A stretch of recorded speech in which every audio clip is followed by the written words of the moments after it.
Hello everyone, welcome to Footy Classified. What a big week it has been in football. Round one, the biggest attended opening round in the history of the AFL. Football is back in business. So too the controversy and the upsets. It's why we turn up every week, because for all the analysis, no one really knows what the hell's going to happen until it happens on the day. Let's get into the show right now as we try and make sense of what happened over the weekend and look forward to what's coming up in the next couple of days. Tommy Morris, good on you, Tom. I'm going to come straight to you for the Tribunal. Rory Sloane, welcome aboard, Rory. Got rave reviews, mate. Congratulations on your first two shows. Thanks for inviting me back, Ed. Very kind of you. It was, yeah. Enjoy being here. Just tell Belinda to, that doesn't have to vote all the time, OK, for us? Oh, that's right. She did call you up and made sure that I was coming back. In all seriousness, fantastic reviews. And I tell you what, everybody's rapt to have you back, James. Thanks, so it's great to have James Hird. We're going to go through. In fact, James Hird, believe it or not, is going to find some good reasons for Carlton fans to maybe have some optimism going into the game against Hawthorn.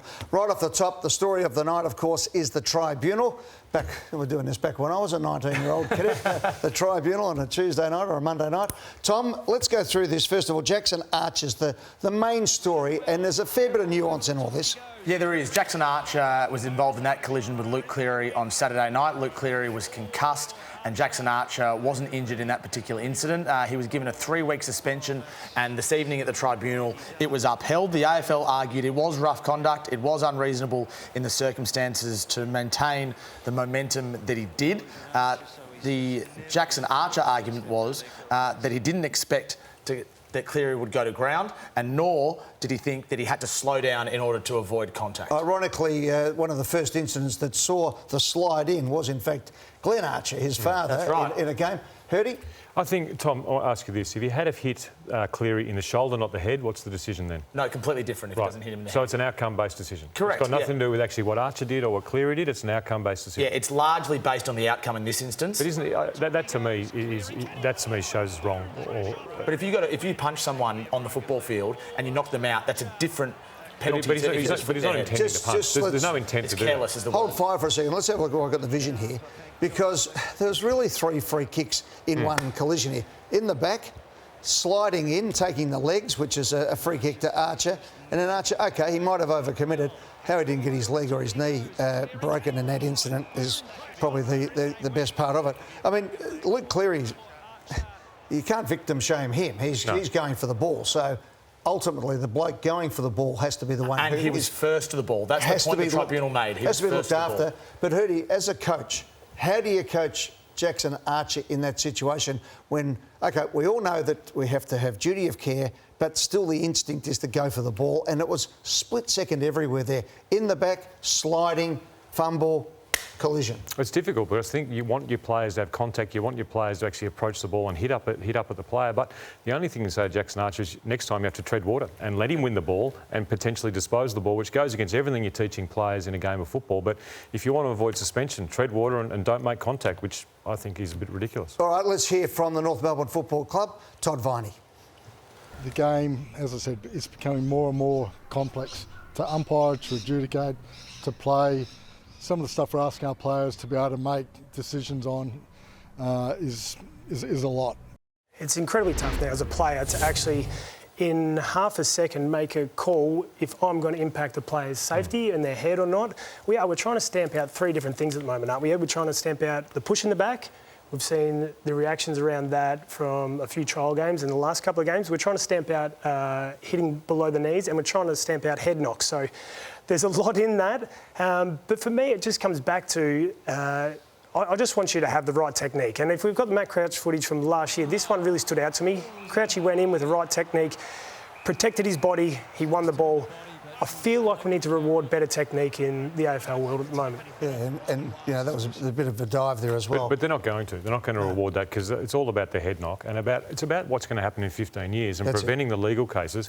And the AFL needs a leg to stand on to say that if a player does get concussed, we've tried to stamp that out of the game. So taking all that into effect, and early in the season they're always heavier on the suspensions to set the tone.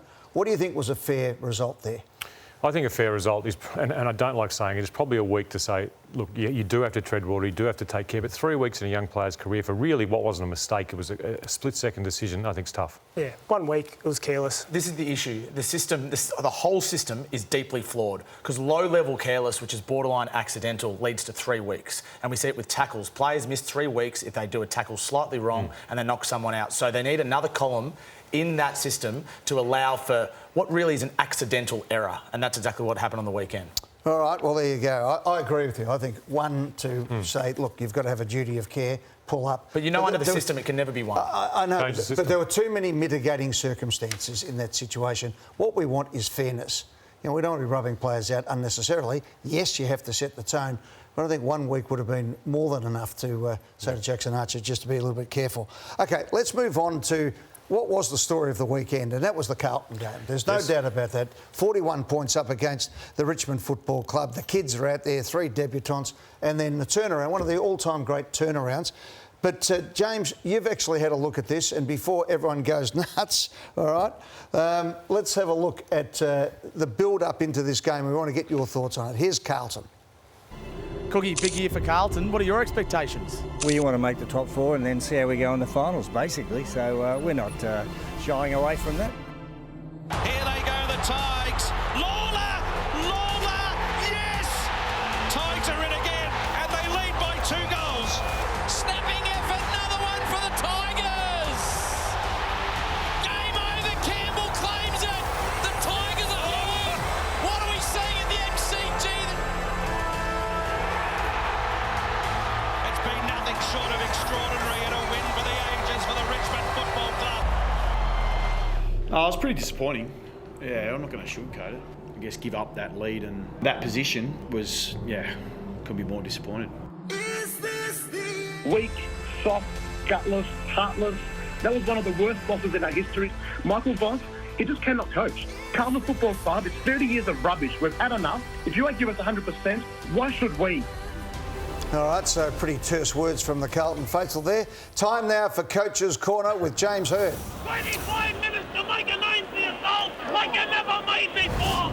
Thanks, Alan Ed. Jeans used to do that. Make a name for yourself. He did. And so thanks, how do Ed. Carlton make a name for themselves and get the trust back of their supporters? Trust is the word, Ed. I think it's trust the Carlton players have to win back from their supporters, and they only need to look as far as their arch enemy in Collingwood. Collingwood were pretty dismal against the GWS. They came back against Port Adelaide, and the Pies' pressure was a premium. Pressure factor against Port, 185, 173. The tackling, the outnumber was just outstanding. The way that Carlton Football Club can come back and respond and then show their supporters that they're the real deal is watch some of this Collingwood footage. You see the Collingwood players outnumbering all the time. 1, 2, 3, over to the tackler. Continuous repeat tackles, Rory. And this is how you change the tide, isn't it? Absolutely. And they would have been so disappointed with their game against the Giants. But they had a clear motive to not let any outside noise distract them. Come into work, don't sulk on it. Come in, go to work. And that's what I expect the Carlton leaders should be talking about all week is let's just go to work. We've got the opportunity here to get better and respond this weekend. And so they've seen the blueprint from Collingwood. This is how you put the pressure on the Hawks. Take away their space and time. Hawthorn are the best team in the competition at using the ball. They're the team that really is the inform and the premiership favourite. You've got to take away their time and their space and then win the contest. Carlton have an outstanding inside contest group of players. If they can do that, and here's an example from another arch rival in Essendon. Essendon didn't win the game, but they beat Hawthorn in clearances. They beat Hawthorn in time in forward half, and they were able to score from getting the ball into their forward line. Think about Curnow and Mackay up forward this week, Rory. There's a real chance for Carlton to score on these sort of entries. Absolutely. And last week it came out way too easy. When we talk about contests, everyone immediately goes to the midfield group and how they play. But the marking up front and just the ability for those big boys to get the ball to ground and give their smalls a chance is going to be huge for them. Yeah, so I think that for Carlton this week it's all about pressure, it's also the inside contest, but if they do win the contest and they don't defend the ground like they did against Hawthorn last year, you're going to see this happen. This is against Hawthorn last year. Really look at all the Carlton players collapsing in. The Hawthorn balance is outstanding. The ball gets out the back and Carlton unable to protect the ground. There's no layers in defence, there's no line of defence. Hawthorn handballing through. Once they burst that bubble, Rory, Hawthorn are unstoppable. And this is where Carlton leaders must stand up. Like their leaders all perform really well, but I want Wiedering, I want Cripper to set up. When that ball's in their front half, they need to be locating. Yep. They need to tell the guys in front of them to press, put pressure on the ball. But the rest of the guys behind in that second layer that you're talking about, they need to be organised, located, set up to not allow people to be able to walk through. And you're allowed to move off the zone too. Yeah. I mean, that one was like they had police escorts going up there. I mean, they really have to go hard at the body, don't they? They do. When you're playing for Adelaide, you win the contest, goes out of the contest in the forward line. What are you screaming to your teammates as you're following up to try and set up the ground? There's 4 words I reckon we came up with, and one was press. You want those guys up front to make sure they press the game. We want to force them. We want to force them to the boundaries so it's predictable for our backs. Then we want to shift from the other side to make sure we get that support. But the one that, as I mentioned before, is locate. As soon as that ball goes in, you want to do your work early to locate a Hawthorn player, especially on Thursday night, to make sure you cover every outlet so they can't walk out like they did there. And if I'm Patrick Cripps, I'm winning the ball out of the contest, I am screaming out, locate, find your man, set up defence really early. That's a leadership you need to do rather than just winning the football. This is a bit of a preview for Carlton. I believe that they can win back the trust. I believe that they can actually beat Hawthorn, but there's really some non-negotiables. Win inside the contest, outnumber, and then locate when the ball goes in the forward line. And the good news, Charlie Curnow's in. Charlie Curnow will play on, what night is the game? It's Thursday night. It's an absolute blockbuster. Charlie Curnow's fit. He could have actually played last week. They just decided to be conservative at the start of the season. But we rest them against the under-19s, don't you? Sadly, I wonder if they came into their thoughts at all. We're only playing Richmond. Quite possibly. But Absolutely it did. And one final one. What does Vossi have to do? I mean, it's the usual thing, sack the coach. What does Vossi have to do this week? I mean, because there was no one better at playing the style of game that you're saying. Can he pull out his old vision and just show, this is how you do it? This is what I used to do. He's got to sell hope. I mean, Kevin Sheedy, the greatest coach, or only coach I played under, he sold hope. At the start of the week, he said, this is how we're going to beat them. This is what you need to do. And it's all about the messages we said. It's going to be inside the contest. If they lose the contest against Hawthorn, they can't win. Set up the plan and let the leaders take over. A team that is 0-2 is the Sydney Swans, but some good news coming their way. Tom, things are turning in the right direction. Yeah, I wouldn't go any further than that, Eddie, but they are turning in the right direction for Chad Warner and the Swans. My understanding is that Sydney teammates have gone from being hopeful to confident that he'll re-sign at the Swans. We don't know for sure yet. There's no signature on a sheet of paper, as we know, but this is a shift. It's not a slam dunk, but you're hearing some good things out of the Swans at the moment, and if he does sign, he'll be on some serious cash. Clearly, Chad Warner was watching Fremantle and the West Coast Eagles on the weekend. Why would you go there? Well, not at the moment, he wouldn't go to West Coast. All right, we're going to take a break. When we come back, the Ken Hinkley situation is fascinating at Port Adelaide. Right after this on Footy Classified.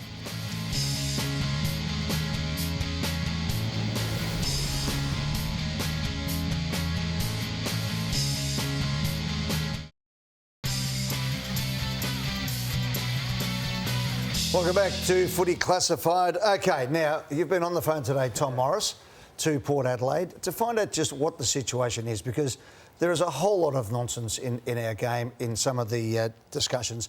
You know, they got done the other night.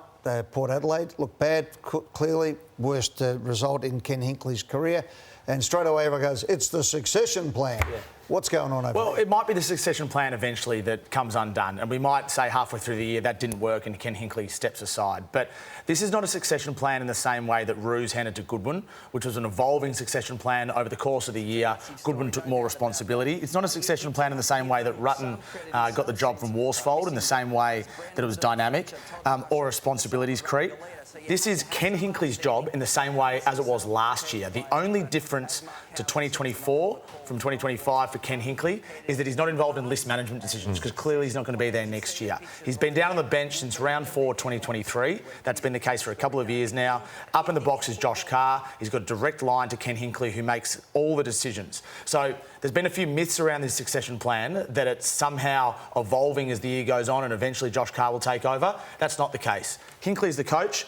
When he steps aside or at the end of the year, that will be it. But there's not some sort of transition happening as the year goes on. I think everyone looks at what happens match day in terms of what the senior coach does to the other coaches. If you look inside a coach's week, it's all about what all the coaches bring to the table. I mean, there's so many meetings between the coaches and the assistant coaches that they're all bringing different information. The senior coach does have the final say and does bring some of their own content, but the backline coach, the midfield coach, the offensive coach, they're all bringing information on how you train, how you play, and match day it all comes together. I just think it's to say that one coach is doing it at all is wrong. Rory, what was the vibe in Adelaide?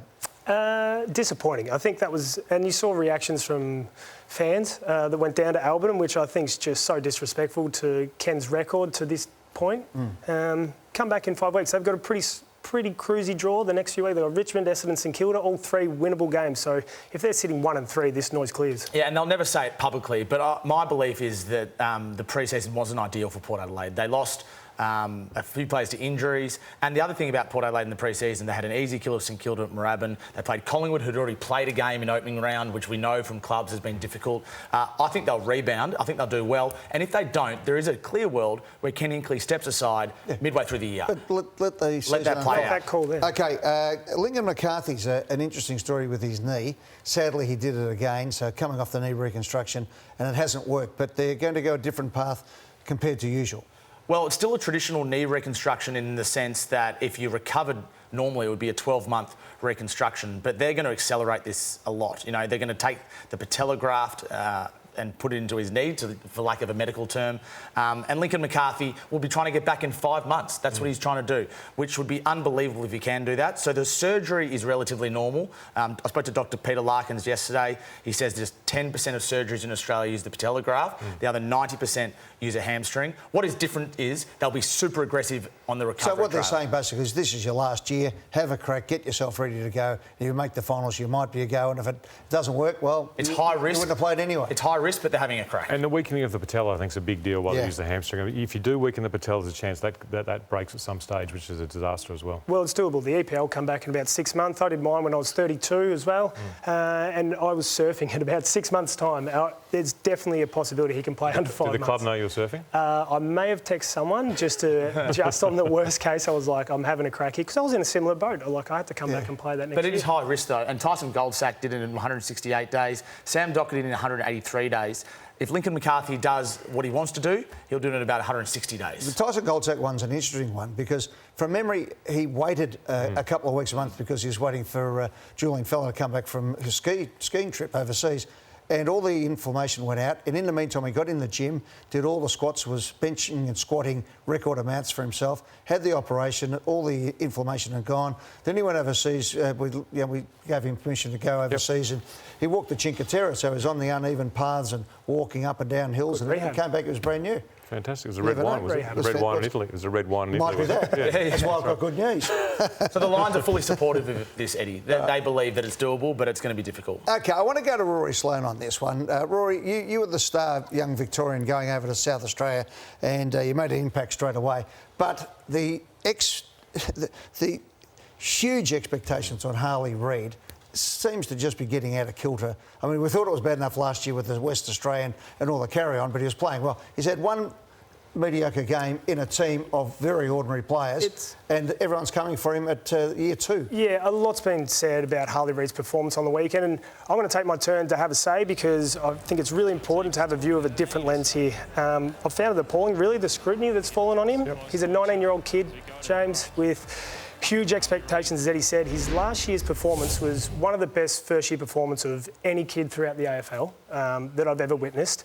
I really hope Harley is tuning into the voices that matter, those voices inside the footy club, the coaches, the leaders. Hopefully they're pulling him into line and going, mate, it's one bad game. Yeah, you made a few mistakes, but we'll learn from those. And he will have a lot to learn this year after that first year. I like that Oscar Allen was the one who grabbed him there and said, come on, pull your head in, get your head down, get over here. As good as he is, as a 19-year-old player, you still have to learn the fundamentals. You have to be taught how to train at AFL level. I just hope the coaches there are taking him aside and spending the time to teach those fundamentals that every player needs to learn. He is an exceptional talent, but you still don't know at an AFL level how to do things. The first year you get a tick. The second year it's about putting your head down, and I'm pretty sure the coaching staff will be taking him aside and just saying, this is what you need to do. Yeah, he could just play that first year and enjoy his footy, but you're right, it's important to have those leaders and mentors. I came in with Simon Goodwin and Neil Craig, and I couldn't have come into a better environment than those two going, Sloaney, this is how you train. We train 3 hours on the track, then we're going to sit on the bike for 2 hours and go about our business. Has he got players at West Coast to do that? Maybe not at the moment. That's probably what is lacking at West Coast. We're going to have a look at the on-field leadership of the West Coast. You got something to add there, Tom? Yeah, I was asked Rory, you said the feedback and the media attention on Harley Reid is appalling. So what would be your feedback to Harley Reid from the weekend's game? Because I'm agreeing with you that it's been over the top. I completely see that. He's 19 years old. But if media commentators are paid to give feedback on a player's performance, then surely they're entitled to do so honestly. Absolutely, and I'm saying look at a chunk of footy. I'm saying his first year of footy, which we can only judge him on the games previously, can't we? So that first year of footy, he performed outstandingly. So on the weekend, I ask you, how did Harley Reid play? What's your reaction to that? Not up to his standard. And as a leader and as a captain, a previous captain of a footy club, there are a couple of instances there where he's flopping. I'll be like, no, mate, you're a strong boy. You stay hard over the footy because that's why we respect you. But in saying that, he's 19. He's got to learn from those mistakes, and that's all you can do. Switch off from the noise, mate, and focus on what we're telling you. I think we're not saying don't have the scrutiny on him to a certain point, but there's just too much. I mean, he's a 19-year-old boy. There's 21 other players out there on his team that cop no scrutiny at all. Yeah, but we can't put the toothpaste back in the tube. I'm agreeing with you. But once the scrutiny is there, that's it. It's the same for any number one pick, isn't it? I think scrutiny is one word. It's just overplayed. I mean, he's a kid. He didn't have a good game. Improve, get better. That's it. Don't move on. Always have next week, though. We're going to have a look at his leaders around him, though. To your point, though, Tom, he is the big name, and you know, as long as he hasn't got a contract signed, they're going to be into him left, right, and centre. You wonder if people are actually, telling him some hard truths, or not just being nice to him because they want to keep him there, all that type of thing. Anyway, let's have a look at the West Coast Eagles right after this on Footy Classified. Plenty to come up next.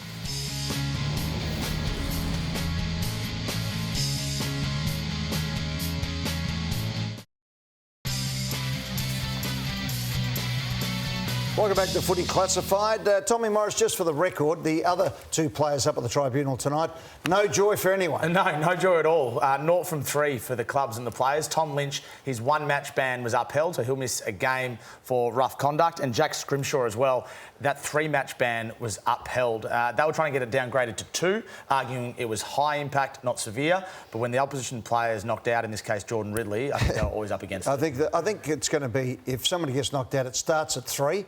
And they're going to try and work it back from there. That's 100% accurate. That's exactly where it's going. All right, let's have a look at the West Coast Eagles. Hurdy, let's go this because, boy, are they going to be tested out this week. They come up against the reigning champions who were magnificent on the weekend, the Brisbane Lions. And I want to compare West Coast Eagles and Brisbane, their senior players. A lot of I suppose, the pointing goes towards the West Coast Eagles coaches. But if you look at here, Baker, missed tackle straight through to kick the goal for the Gold Coast. Took Miller. Here's just poor pressure. They're trotting, but they're trotting around side. Tim Kelly, experienced player, gets lost his player. Rao just runs through out the front of the stoppage. I mean, you just can't run out the front of the centre square, can you, Roy? It's just a big no-no, let your player. And here we have Jack Graham, who is beaten by Holman. Those sort of efforts, if you compare that to Brisbane, who they're playing this week, those sort of efforts from the senior players at the club, and players have been brought in to change the way the team's playing, are unacceptable. And one of the reasons to me, it wasn't a skill level for West Coast, but I thought the intensity and the way they went about their football in those sort of efforts was really poor. It's tough, love. I've been through that with our footy club when you are the leaders of the footy club and you've got to build a team and play consistent, strong footy through a rebuild is what we called it. But that's part of your role as a leader. And Jack Graham was outstanding, I thought, in the trial game against North. He really set the tone for that press and pressure and energy. And unfortunately, just wasn't there from some of their players. So let's have a look at Brisbane. Who do you want to... It was a tough week. It wasn't like Brisbane Lions had it. It was a really tough week. They get set for a game that then is cancelled. The Cyclones coming. They've all got families up there. Sam Day's father passed away. Tragically, our thoughts and wishes with the Day family. McCarthy ruptures his ACL, one of the favourite players up there. Laid out for Cameron, down by 23 points early on the SCG. Lohman's off injured. Starcevic concussion, away from home. Plenty of reasons to just roll it up and go, it's all right, well, why don't we unfurl the flag next week against West Coast and we'll call this square? No, absolutely. They stuck to it, they went at it, and they were magnificent in the last And here's what West Coast should be watching. 23 points down. You watch the leaders of Brisbane, the way they get involved here and turn the tide. They're really being beaten early on by the Sydney Swans, and the senior players, for the Brisbane Lions, just took over. They said, this is enough. We're going to put the pressure on. We're going to dominate this contest. Much harder bodies. I think that's the difference, key difference at the moment. They've got some senior bodies, a lot fitter, a lot stronger, and that helps when you're in the contest. Yes, bigger and stronger, I agree, but it doesn't change your intensity. I mean, even if you hit and you bounce off or you tackle and it doesn't quite stick, I didn't see a lot of West Coast players actually wanting to do those hard things. They'll come up against Brisbane, they're in for a big shock. So last week you said, going into your first game as a coach, you prayed that you might actually win a game somewhere. Exactly. Andrew McQualter's gone over there in front of the home crowd. They've got absolutely pantsed. Not a great start. So where does he go to that? How does he lift them up? He goes back, he looks at Brisbane. I play the tape of Brisbane, the opposition tape, and say, this is the intensity we need from our team. Not just this week against Brisbane, because they'll go in big underdogs, right? They're probably not going to win. But let's start the season. Let's start to show what we can do from there and then roll through the season. Because if they put up the effort they put up against the Gold Coast Suns again, they're not winning it. They're not winning a game. Rory, when you stand in the centre circle, they're ready to go first bounce. What do you say to your teammate, Harley Reid? To Harley Reid, bring your effort and energy, mate, and bring what we saw last year. Because last year he kept it simple and we saw the results. You know what Rory Sloane says, the leader to Harley Reid? Watch me, follow me. That's what you do. This is the effort you require to play in this football club. If you want to be part of this team, follow me. Fantastic stuff. All right, we'll take a break. Talk about leadership. Andrew Moore at Lexus of Blackburn. Where is it again, Tom? Lexus of Blackburn. Say that again. An amazing place, Andrew Moore. Lexus of Blackburn. It's being built. You can see it from the moon. It's unbelievable. The coffee out there is fantastic. 5-star cars, 5-star people. We'll come back with a Lexus of Blackburn Player of the Round right after this for Andrew Moore and the team. G'day, Andrew.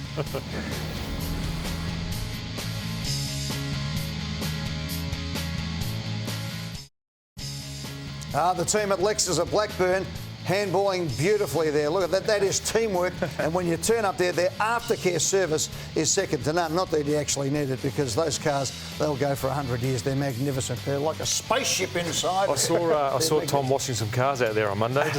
Every Monday for the rest of the year, I reckon. Footy Furnace, he might have actually just said the wrong B there for Blackburn. Lexus of Blackburn. Blackburn, no doubt. OK. Let's have a look. Tommy, first of all, who is your player of the round? Well, Dan Houston's my player of the round. Eddie, you love him at Collingwood. Not sure Port Adelaide would be too happy letting him go for a bag of chips and a couple of players, but he was incredible. 27 disposals, 10 intercept possessions. The Pies scored 63 points from the back half, which is elite, and he was a big part of that. 5 inside 50s, and nobody went near him. So he's my player of the round in a big win for the Pies and a great trade for the Pies as well. Rory, you've stayed close to home, mate. Yeah, no, I promise I won't do this every week, but this week I couldn't go past Jordan Dawson. You always got the Adelaide players, this is my first week, come on. But his influence was huge. Dawson doesn't need to have 27 every week. He has 20, he's so influential, and when he can kick the ball like this from 65 and plonk it through, he becomes a very damaging player. But that whole midfield group at the moment is looking really dangerous and a lot more depth to it. Hate to say it after I left. Well, I think there's only one player after the way he played in the last quarter. I mean, Toby Green just had a magnificent game. His whole game was fantastic. But in the last quarter, 11 disposals, 4 score involvements, 4 clearances, 1 goal. Put himself in the middle, Rory. Saw there was an opportunity, saw the game needed to be won, and that is outstanding leadership. This guy looks like he's in for a season, one of his best seasons. Maybe a little bit flat last year, but this year I just can't wait to watch Toby Green. He is, to me, the most exciting player in the competition. What about you, Eddie? Clayton Oliver was magnificent on the weekend, and I love Bailey Smith for the redemption story as well. But talk about a young bloke who came off a knee, hurt it in the pre-season, has had his ups and downs, was sort of sent to Coventry out there at the Whitten Oval for a while. He turns up, slots into this side and plays a magnificent game of football, and all the pressure in the world on the young man. And it was just wonderful to see. We love the redemption stories in football. I know that at times, I say we have to be a bit harder on things, but that's tough love, not having a go. I mean, I often used to get asked at Collingwood, how many chances do you give a bloke? And the answer used to be, as many as it takes. And he has been a wonderful kid, Bailey Smith. Had some ups and downs in the last 2 years, and it's just magnificent to see him there. So well done to Bailey. He's made some great choices across the time. And touched on the Jaeger Smith story, what we spoke about earlier, but Bailey Smith has made great choices to put himself in that position. Yes, and worked hard.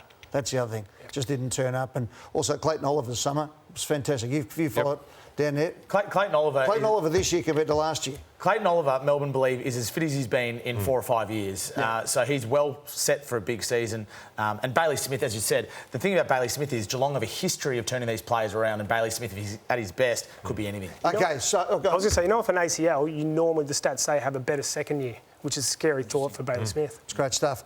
All right, and the winner was... Toby Green. Toby Green. Of course. He was sensational. 2 in a row. A big win, though, wasn't it?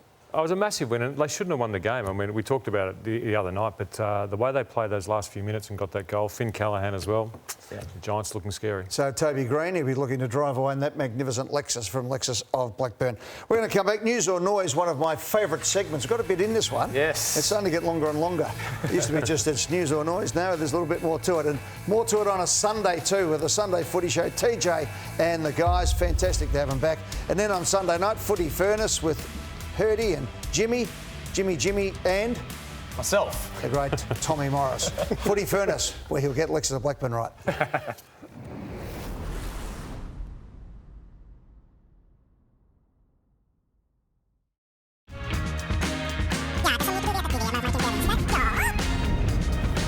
Okay, it's news or noise time. Before I get to you, Rory, have a listen to these three AFL players talk about their future. It happens every year, and it's hardly a story. AFL clubs chasing established key position player. It's just the currency of football. Mate, I'm a West Coast Eagles player, and unless the rug gets pulled out from under my feet, I'll stay that way. And I'm really excited about what we're doing here. Where is your future? Is it at the Port Adelaide Football Club? Yeah, absolutely. I think, you know, I've said in the past that I'm contracted and... So you're not leaving next year? No, I'm not leaving next year. Nah, it's all rubbish, to be honest. We played them a few weeks ago here in Mandurah and I won a premiership with them. I got good relationships with them. So you can categorically rule out a return to Victoria? Yes. Okay, so Rory, news or noise, players can't be trusted on contracts. No, it's definitely news. And I think players would love to be honest, but we see how the current situation with Kari and Hinkley's panned out. So, mate, I'm going to flip you a question. Like, if Chad Warner was to say right now he's going to leave, or mid-year he's going to leave, go back to West Coast, how would we handle that as a media? Well, as an industry, I don't think we'd handle it well, but I'd have no personal issue at all. I mean, we all knew Dan Houston was leaving halfway through last year. We all knew Buddy Franklin was leaving at the start of 2013. Danger, we thought it was the Swans. Danger as well. So I think we're more mature than we think, but we're never going to get there, because if we were, we'd be there already. Hurdy. Yes. Pendles as the sub isn't right. News or noise? That's noise. I mean, look, Collingwood are ahead of the game. The way they manipulate their players or use their players. Scott Pendle will be one of the greatest players that played the game. Do we really need him playing his best football in round one, or get him for the finals when you want him playing his best football? Maturity of this man to do it and do it well came on, had an impact.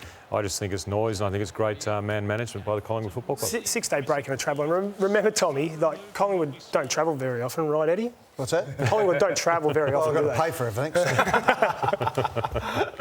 Same as everyone, 5 away. I don't know why we're doing that, but anyway. Marvel's not away. Come on. Can I just say, though, by the way, Scott Pendlebury and Steele Sidron, this is why they're actually at this position of 308 games together, breaking the record. And there is a wine. The boys have brought out their wine. Now, Pendles is all over his red wine. I think Sidey's still maybe a VB man, but aged beautifully, great legs, of course, and the bouquet is just magnificent. It's the smell of victory with these guys. A couple of cases going in them, guys. Okay, get one in the back of a Lexus. Availability is strictly limited, and you can look at the club website, the Duo 2021 Shiraz, beautiful Victorian Shiraz, and that is something that every Collingwood person should have in their cellar or on the bar. Love it, Eddie. Great players. Love it. Eddie, news or noise? Tassie nailed their new mascot. The new mascot, can I tell you the new mascot's name?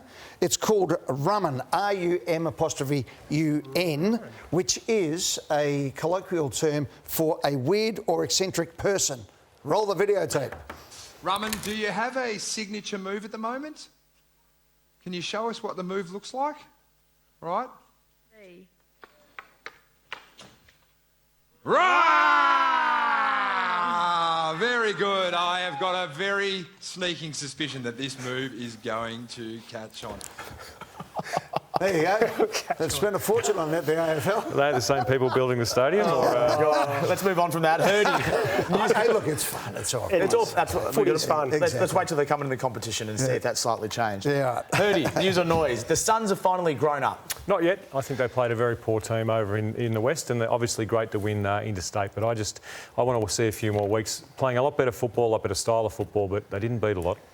Rory, news or noise? The next AFLPA president should be more combative like their CEO, Paul Marsh. So that is, of course? It's Darcy Moore. Darcy Moore. What do you got against Danger? Nothing against Danger. I know he's a former teammate of yours, but Paul Marsh is combative against the AFL. Should the president level with that combativeness? A bit of yin and yang, so that's noise, mate. OK, no worries, mate. Very loyal to Patrick Dangerfield. Eddie, news or noise? Koshy should listen to himself. Let's go to the videotape. OK. It pays to compare. Simple.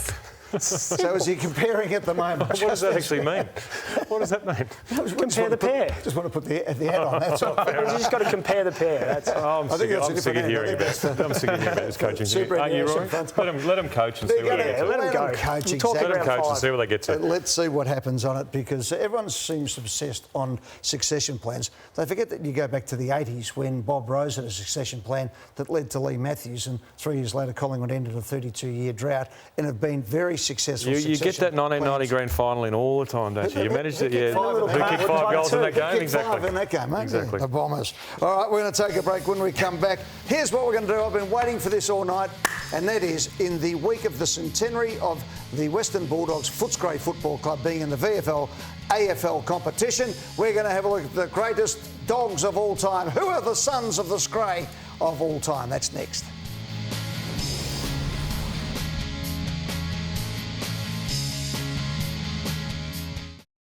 You've got to show me all the guts and all the determination you've got in your body. You've got to inspire me. The great E.J. Whitten. And there's Charlie Sutton, the captain coach of the 54 Premiership. Jack Collins kicked 7 in the grand final, the great Jack Collins. Gentlemen, John Schultz, number 14, one of the superstars. The great 72 Brownlow medalist, Gary Dempsey, into the open goal, being tackled by Len Thompson. A couple of absolute superstars.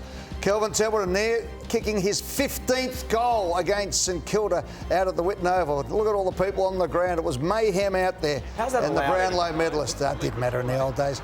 Speaking of Brownlow medalists, there's another one, 1990 Brownlow medalist in Tony Liberatore.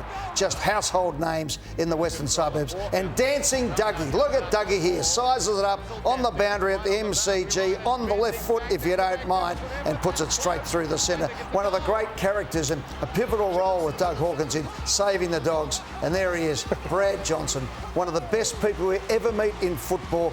Courageous, great skill, just an absolute ripper. We're only scratching the surface. Absolutely. Now I'm going to go through, we spoke to some of the greats of the Western Bulldogs to see who they say are the top 3. So this is the tab top 3, according to some of the great names. So my old mate Luke Darcy said number 1 was Marcus Bontempelli, EJ and Brad Johnson.